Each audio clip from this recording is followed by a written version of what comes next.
Constructed in 1810, the home that would one day become the Frederic Remington Art Museum in Ogdensburg, New York, is said to be haunted by a woman who may have once been wagered in a poker game. At least, that's the legend. Long before the mansion became associated with artist Frederic Remington, it was home to a woman named Ameriga Vespucci, and her life sounds almost too dramatic to be real. Born in Italy in 1804, Ameriga was a direct descendant of explorer Amerigo Vespucci. She was educated in a convent, moved among European nobility, and eventually joined an Italian revolutionary movement fighting for independence.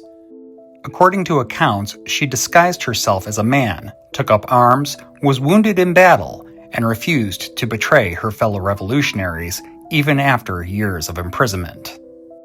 But exile left her isolated and impoverished. Over time, Ameriga survived by becoming the mistress of wealthy and powerful men across Europe and America. Then, legend says she became attached to John Van Buren, who supposedly lost her in a high-stakes poker game to George Parrish of Ogdensburg. Now wait, because that part may not have happened at all. What does seem true is that Ameriga and George Parrish genuinely fell in love. The two lived together openly inside this mansion for years, unmarried and scandalous by the standards of the time. The women of Ogdensburg reportedly shunned her for living in sin, but despite the gossip and isolation, these may have been the happiest years of her life. Until George left. After inheriting a title and estate in Europe, Parrish eventually sent Ameriga away to Paris with a modest home and income, effectively ending the relationship.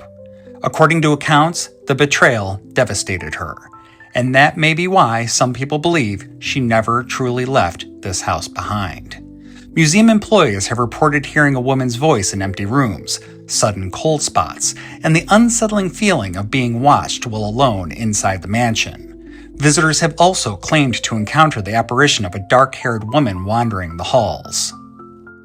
Then, in 2015, a psychic medium visiting the museum claimed to communicate with a female spirit there, and according to her, the ghost's first statement was simple: "I was not won in a poker game." So, maybe the legend got it wrong. Or maybe Ameriga Vespucci is still here, trying to set the story straight. And honestly, if your entire life had been turned into gossip and folklore, wouldn't you haunt the place too? If you like this story, be sure to give us a like and a follow to see more haunted history with Haunts of Richmond.